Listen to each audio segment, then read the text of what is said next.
Good morning.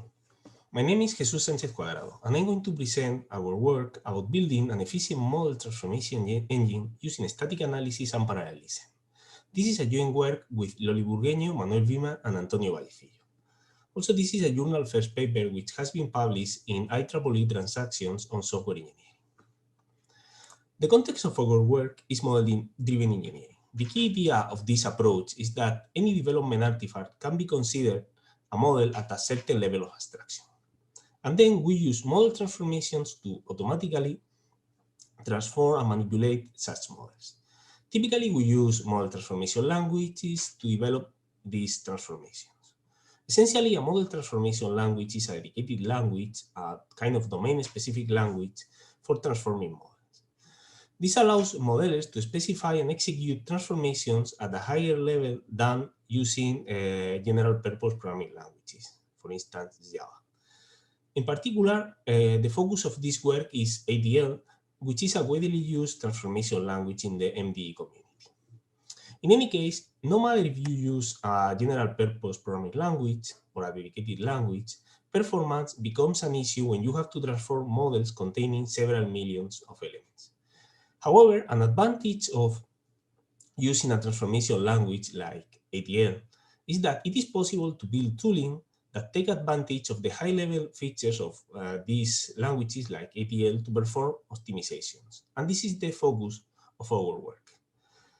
So, as a concrete example, let us consider the reverse engineering of Java source code into UML models. So we write rules in ATL to transform the abstract syntax of the Java source code into the expected UML model. For instance, the first rule matches Java packages and generates the corresponding UML packages. And the second rule matches Java classes and creates the corresponding UML classes. Also, the body of the rules uses the OCL language to navigate the source model. And for instance, here we are initializing the classes references by retrieving all Java classes of the package and requesting ATL to give us the corresponding UML classes and assign them to the classes references. So although this is a simple transformation, its execution may take a considerable amount of time if we execute it over a large model. So to address the need of efficient model transformation engines, in this work, we have implemented a compiler for the ATL transformation language. We have devised an algorithm to execute ATL rules in parallel, and we apply a number of optimizations to the transformation code. With this, we are able to obtain large performance improvements.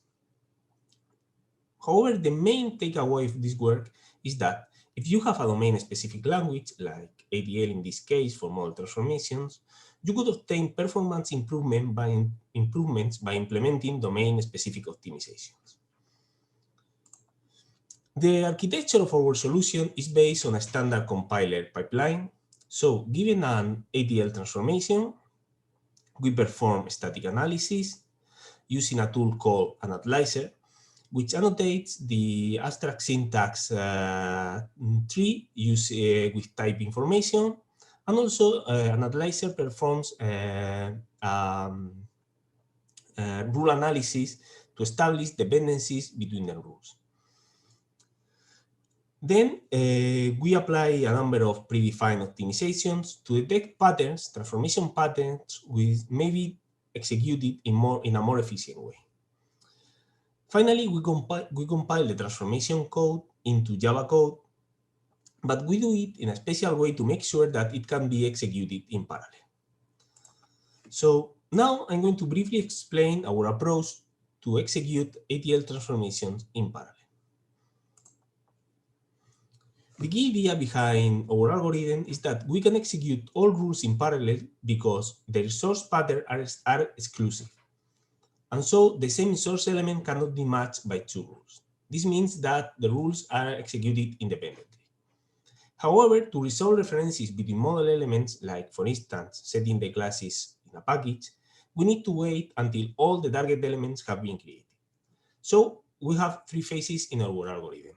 A pre-processing phase to set up the source model, an execution phase to match elements and execute the OCL in the rules, and a post-processing phase to resolve the pending references. So the idea is illustrated with the following example. Let's assume that we have for a model with 4 elements. So in the pre-processing phase, we put the relevant elements in a buffer. In particular, we filter out elements of type fill because this type is not used by the transformation. Then we create worker threads.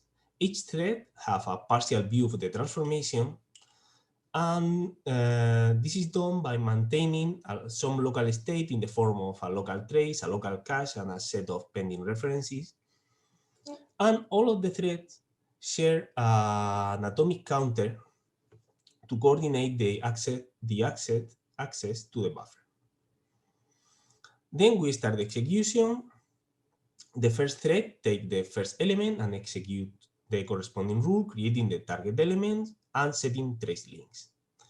The second thread, probably at the same time, takes the second element and applies the corresponding rule in the same way. So once the execution phase has finished, what we have is a partial output model which doesn't have references between elements. So we do a post-processing phase setting the pending references by using trace links. And in this way, we complete the output model. The second ingredient of our approach is a set of optimizations which take advantage of the fact that ATL is a high-level language. So we have three kinds of optimizations. At the transformation level, we apply some strategies, like, for instance, we reorder rules according to heuristics to try to speed up the matching process.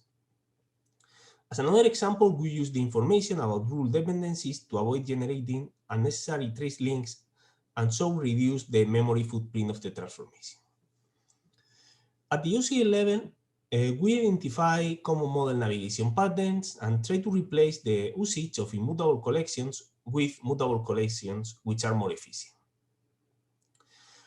For instance, to evaluate this OCL expression, a naive OCL interpreter will create two intermediate collections, which, depending on the shape of the source model, can be very large, and it may consume a lot of execution time. However, what we do is to analyze this expression and compile it in a more efficient way in which there are no intermediate results. Finally, we also perform automatic caching by detecting potential hot spots in the code for which we reuse previously computed results. Regarding the evaluation, we have performed several experiments to determine the practical impact of these strategies. So we have compared our implementation against the standard ATL engine and the EMF-TVM engine, which is based on a JIT for the Java virtual machine. To do so, we have set up 7 case studies with transformations of different nature. So first, we evaluate the impact of the optimizations. In all cases, as can be seen, EMF-TVM is faster than the standard ATL engine, so we just compare our implementation against EMF-TVM. We can see that we always beat EMF-TVM, and typically we obtain very large speedups. So we can say that our proposed optimizations really pay off. Regarding the parallel execution, we evaluate the scalability of our implementation using a machine with 6 physical cores and hyperthreading, and we can see that in 4 of the case studies, we can obtain very good scalability since the speedup grows almost linearly with the number of cores. However, in 3 of the case studies, the scalability is limited, and this seems to be related to the fact that the post-processing phase becomes a bottleneck when there are too many references to be resolved. So thanks for your attention. We are happy to answer your questions. All right, so welcome everybody to the session on models and DSLs. My name is Jo Atlee and I'm the session chair for this session. I am joined today by Jesus Sanchez Cuadrado, who's the first author of this paper. So please enter your talk or enter your questions into the chat, and if you can preface them, there is a question mark button there right above the chat. If you preface your questions with that, then we actually see that you are asking a question.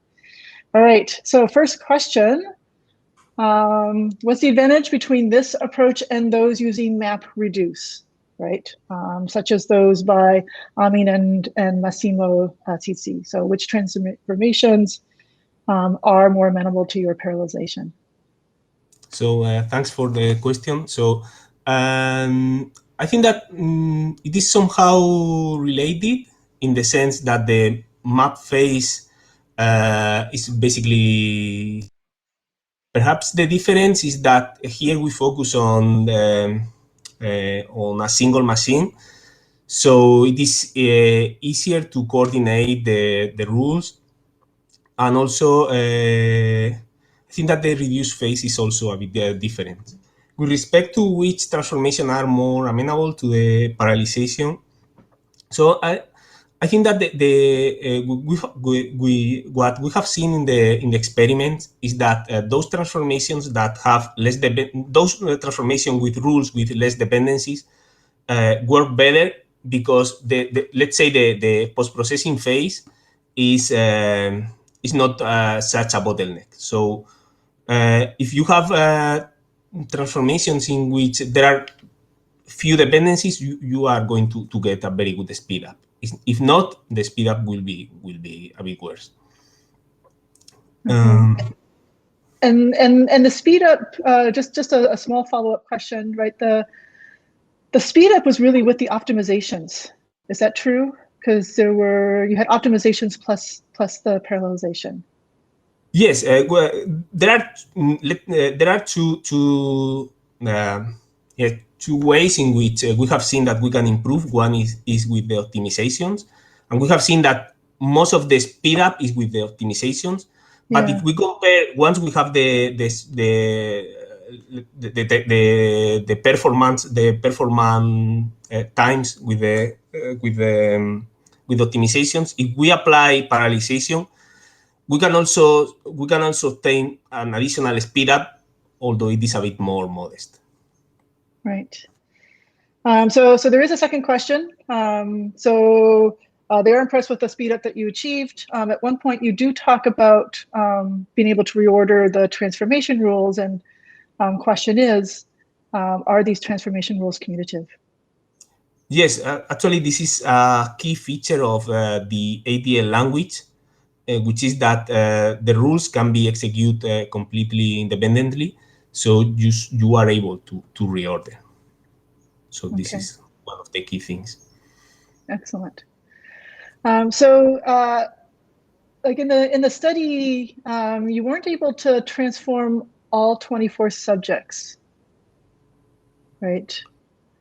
And so, can you kind of tell whether you're not able to transform the entire model, in which case you can kind of, fall back on another ATL engine if that's the case? Okay, I think that you mean that there are some transformations from the test set. That's right. That's right. Yeah, which may not have appeared in the I guess in the experiment subjects, but could in practice. Yes. So the main problem was that these transformations were using features that like reflectivity that we could not analyze statically. So since we couldn't reason about this part of the transformation, like for instance, this part of the transformation is changing a global variable, for instance, and this was done in a very strange way using a reflective operation. So we couldn't apply the parallelization in a safe way. So we decided not to. We can execute that without parallelization, but we cannot compile it in a parallel mode because we don't know what is the effect of this statement because it is reflective. Okay. What are your next steps? So there's do you have what is your future work in this area? Are you going to continue trying to optimize further? Is there room for further optimization? Would further optimization be significant, or are you getting reasonable speed up now for the kinds of models that people are actually building?